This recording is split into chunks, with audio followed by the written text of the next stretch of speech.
Hey guys, it's Adra again, and today I just had a quick little message for you about how to pray. So, like any other relationship, in order to be successful and fruitful, you have to invest time in conversing and getting to know one another. In the same way, we are responsible in our relationship with God and getting to know Him and allowing Him to pour into our life. And in a very similar fashion, we are responsible in building a relationship with God. He wants a relationship with you, but what are you doing to attain it? What are you doing to grow it?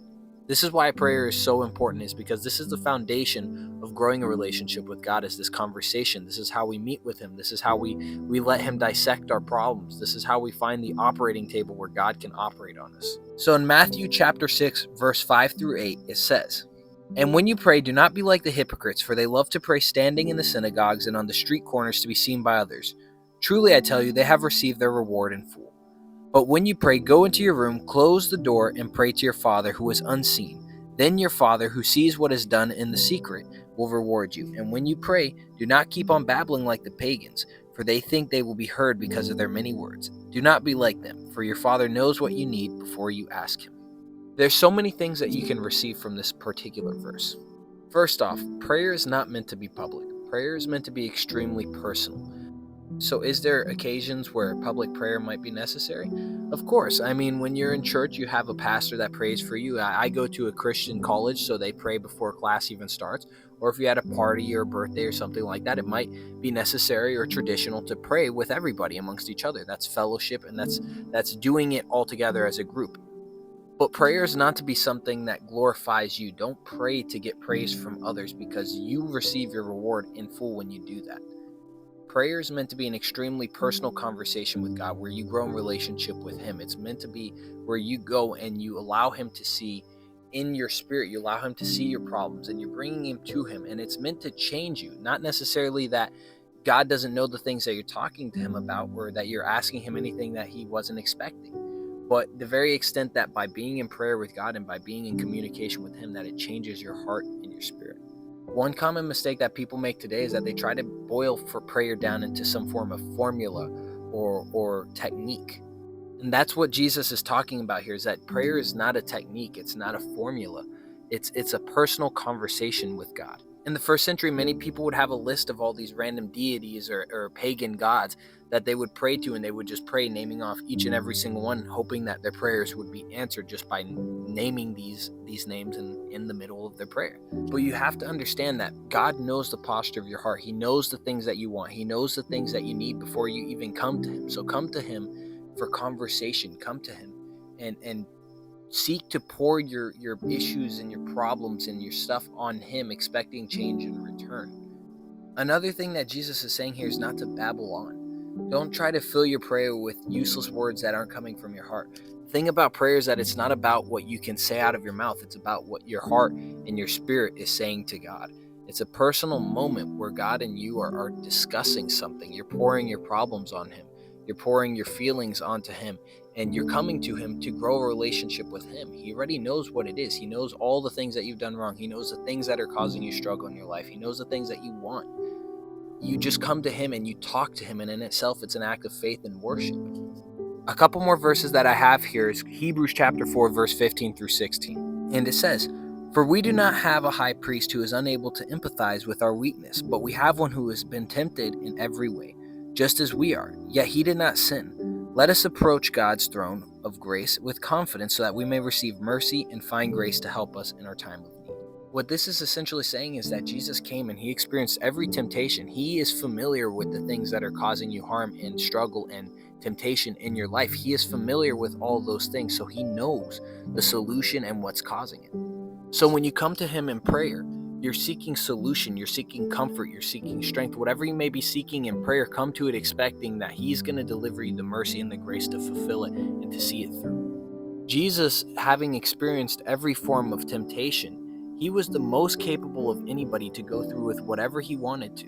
But the reality of Jesus is that He's way bigger than anything because of His ability to overcome all these temptations. And so He gives you strength to overcome them yourself.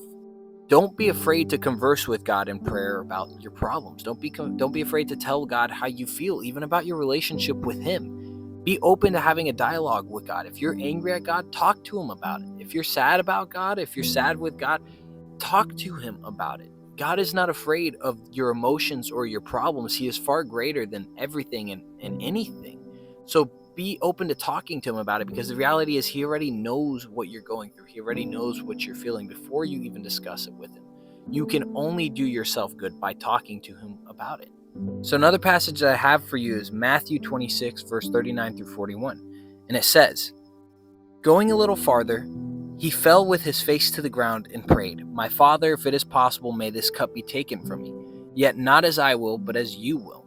Then he returned to his disciples and found them sleeping. 'Couldn't you men keep watch with me for 1 hour?' he asked Peter. 'Watch and pray so that you will not fall into temptation. The spirit is willing, but the flesh is weak.'" When Jesus came to pray before God, he knew the importance of coming with an open and humble heart before the Lord. He came, and Jesus, the King of everything, the creator of everything, came and he put his face to the ground. And not only that, he prayed, even though this extreme moment of overbearing, almost anxiety and stress that he must have been feeling in his human form, he prayed that God's will be done in his life over even what he feels like he wants or may not want to go through. So let me ask you something. If Jesus was as humble as to come and pray before God on his face, how much more important is it that we do the same? When we come to God, how important is it that we come to him humbly? That we come with an open heart, expecting that God is going to change our lives, not because we know better, but because we know he knows better. Another thing that I learned from this was how important it is to do your part as a human and being vigilant, preparing yourself, preparing your spirit to be ready to converse with God. When Jesus was telling Peter to be vigilant and to be prepared, he was telling him that this is one of the ways you avoid temptation, is by preparing yourself, by being vigilant to the enemy's attacks and temptations. This is saying to do your part as a human, to resist when temptation is coming, and that this will help you further a relationship and a prayer life with God in itself. And finally, I have just one more passage that I want to share with you. It's Ephesians chapter 6, verse 14 through 18. And it says, "Stand firm then with the belt of truth buckled around your waist, with the breastplate of righteousness in place, and with your feet fitted with the readiness that comes from the gospel of peace. In addition to all this, take up the shield of faith, with which you can extinguish all flaming arrows of the evil one. Take the helmet of salvation and the sword of Spirit, which is the word of God. And pray in the Spirit on all occasions with all kinds of prayers and requests. With this in mind, be alert and always keep on praying for the Lord's people." Again, this is reminding us the importance of praying, not just for ourselves, but for others. When we're speaking to God, we can be open. And like I said, he knows everything about us. He knows everything that we're going through. We can talk to him about other people. We can pray in intercession for other people. We can ask God to do things for other people that might not be doing it for themselves. And even more from this is the armor of God. You must pray every day to have this armor of God on you and remind God, hey, I need to be equipped with this every day. And even in verse 12, it says that for our struggles is not against flesh and blood, but against the rulers, against the authorities, and against the powers of this dark world, and against the spiritual forces of evil in the heavenly realms. He's saying that this is against principalities. These are things that we can't see. We're not combating human things. The things that are pulling us into temptation, into evil, are spiritual attack. It's spiritual warfare. And so in a sense, you must equip yourself with the spiritual armor, which is the armor of God. I'm going to do another video on this explaining more about what each armor does, but essentially you want to pray and equip this every day. And what it says at the end is to always pray in spirit. More than anything is to always be in communication as much as you can with God. Jesus was a perfect example of this because he was in constant communication with God all of his life, and this is what gave him his divine power, was being in constant communication with God. He even says it himself that Jesus pretty much had a direct pipeline to God, and that this was where his power came from. And so, brothers and sisters, the basic idea of how to pray is to think of it like this. Prayer is a basic conversation between you and God.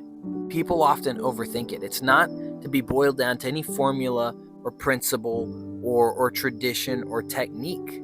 The way that I always think about it is, how would I talk to my dad? Whenever I would talk to my dad, I'd be like, hey, Dad, how's your day going? Or maybe, Dad, what are we doing for dinner tonight? It's a very calm and low-stake conversation between me and my father. I'm not stressed. I'm not anxious. And I'm just talking to him like my dad. You can come to God the same way. Because just like you have an earthly father, you have a divine father, a God, the heavenly Father, which is God, and it's Jesus. but you can talk to him like you. God takes joy from seeing you be you. It's an act of worship to just be yourself. So come to God and discuss with him and converse with him like you would any father. So thank you guys so much for watching. I hope that this message speaks to you. If it does, I would love to hear what you all got from it. Feel free to let us know in the comments below. And I look forward to seeing you guys in the next one. Take care and God bless.